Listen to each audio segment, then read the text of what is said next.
شمال ترمذی کی اندرونی شہادت ہے، انہوں نے سوال نہیں کیا کہ یا رسول اللہ مجھے مہر نبوت دکھائیں، آپ نے دوسری مرتبہ جب وہ کھجوریں لائے قبول فرمانے کے بعد ارشاد فرمایا یکفی کا اعضا، اور اتنے سے کام چل جائے گا تیرا۔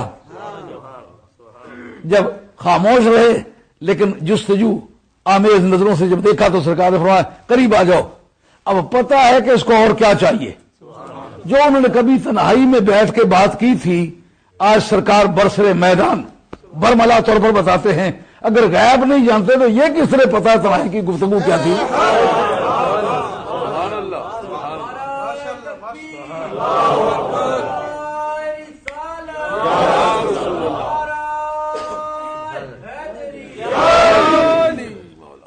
میں کافی بڑے قبیلے کا آدمی ہوں، یہ جتنے جلسے کے آدمی ہیں اتنے میرے گھر کے خاندان کے لوگ ہیں۔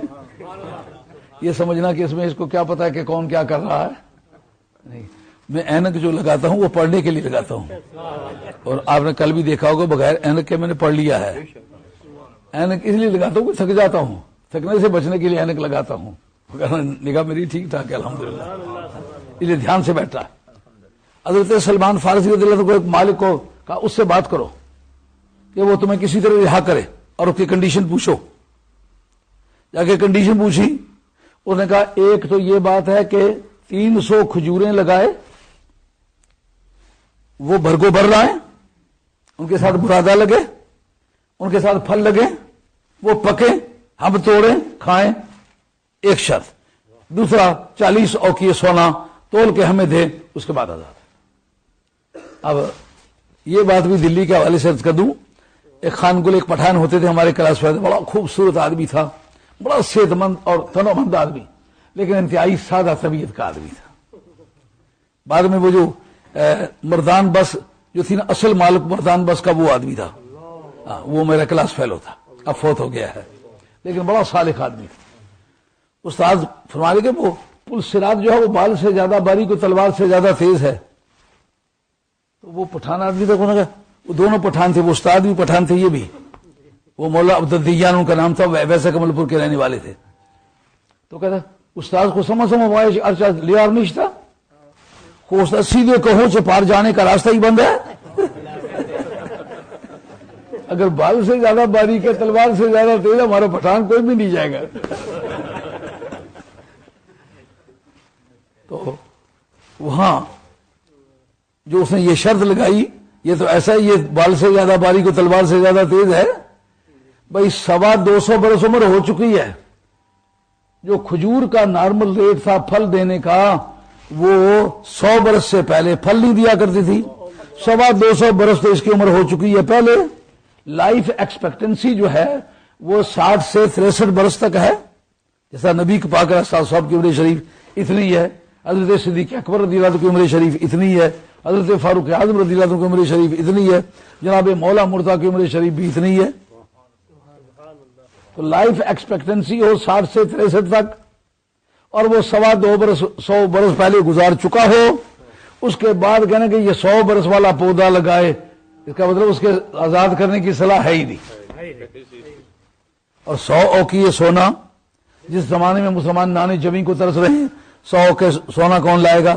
اس کا مطلب بدنیت یہودی تھا نا، حضور خلا منظور ہے، اس کو کوئی جگہ بتلائے، اور پنیری لائے، 300 کھجوروں کی پنیری لائی گئی۔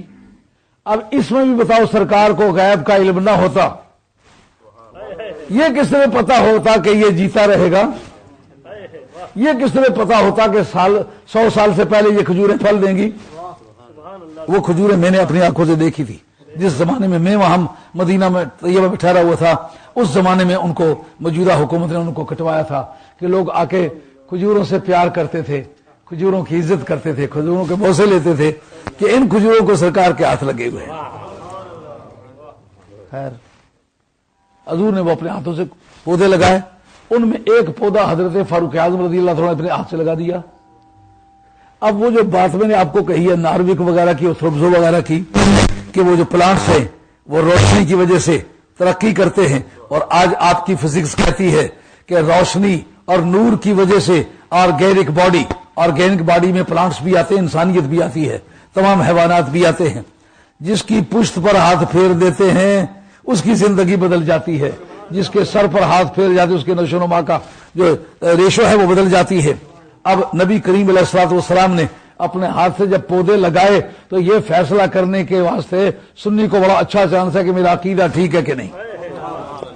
نور کا ساری دنیا انکار کرے، مگر جس وقت سرکار نے کھجوریں لگائیں 1 سال میں وہ پورے قد و قامت میں آ گئی، ان کے ساتھ برادے لگے، پھل لگے، پکے۔ اس وقت سرکار نے فرمایا مالک کو بلاؤ۔ جب مالک کو بلایا گیا، سارے پودے دیکھے جوان ہوئے ہیں، پھل لگے ہوئے ہیں، پھل پکے ہوئے ہیں۔ ایک پودا ہے جو پوری طرح سے جوان بھی نہیں ہوا اور اس کے ساتھ صحیح طرح پھل بھی نہیں لگے۔ یہودی ہے، کہتا ہے سارا باغ کھل کھلا رہا ہے، طبیعت خوش ہے، مگر یہ بیچ میں ایک پودا جو ہے یہ پھلا پھولا نہیں ہے۔ یار یہ صدیق اکبر کو نظر آیا؟ نہیں، حضرت صدیق اکبر یہ نظر نہیں آیا۔ فاروق اعظم کو نظر آیا؟ ان کو نظر نہیں آیا۔ عثمان غنی حیدر کرار کو نظر آیا؟ نہیں نظر آیا۔ یہ کیا وجہ ہے کہ جو چوٹی کے اکابر ہیں امت مسلمہ کا سرتاج ہے حضرت صدیق اکبر، ان کو نظر نہ آئے، ایک تھرڈ پرسن کو نظر آئے؟ کہ دراصل چمن مصطفیٰ میں عیب نظر آتا ہے تو بے ایمان کو نظر آتا ہے، ایمان والے کو نظر نہیں آتا۔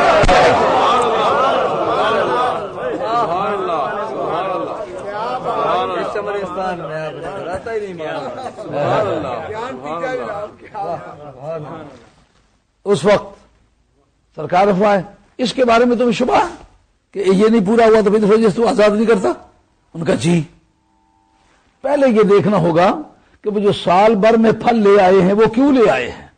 یعنی 100 برس کی عمر کی کمی کو 1 سال کے اندر انہوں نے پورا کیوں کر لیا؟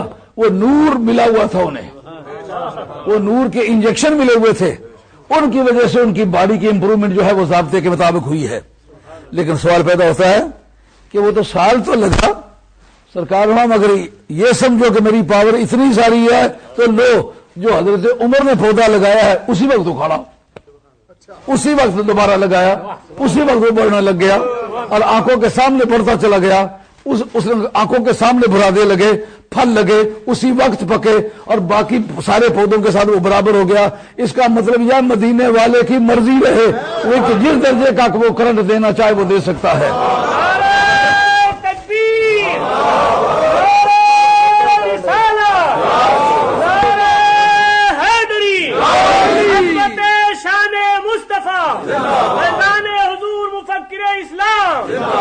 کرنٹ کا لیول بدلا نا۔ اب نبی کریم علیہ الصلوۃ والسلام کے جو حسن کی نمائش ہے لامکان میں چل کے کیوں ہوئی؟ کہا یہ دیکھنا یہ ہوتا ہے کہ جو کرنٹ لینے والا اس کی کیپیسٹی کتنی ہے۔ اگر میں اس کائنات میں عرش کے نیچے اس کو عالم خلق کہتے ہیں، اس میں اپنے حسن کی نمائش کروں تو کس کی طاقت ہے زندہ رہے؟ لامکان میں چلے کوئی، وہاں چل کے دیکھے میری شان کیا ہے۔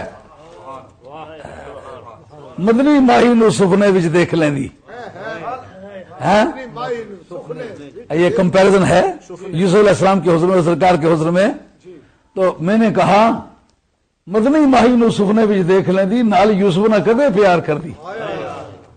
مدنی ماہی نو سپنے وچ دیکھ لیندی، نال یوسف نہ کدے پیار کر دی، چولی پر کے جانی نظرانیاں دی اس کے قدماں دے اوتے نثار کر دی۔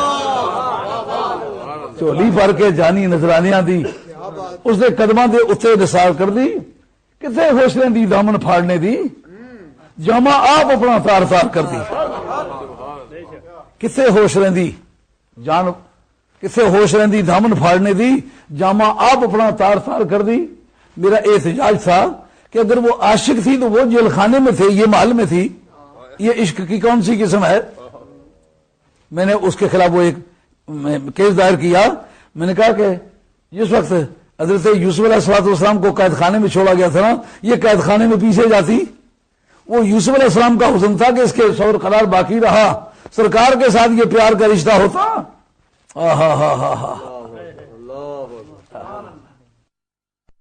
کتنے ہوش رہی دی دامن پھاڑنے دی، جامہ آپ اپنا تار تار کر دی۔ سید ہجر محبوب نہ سہ سکتی، جیل خانے دے اندر قرار کر دی۔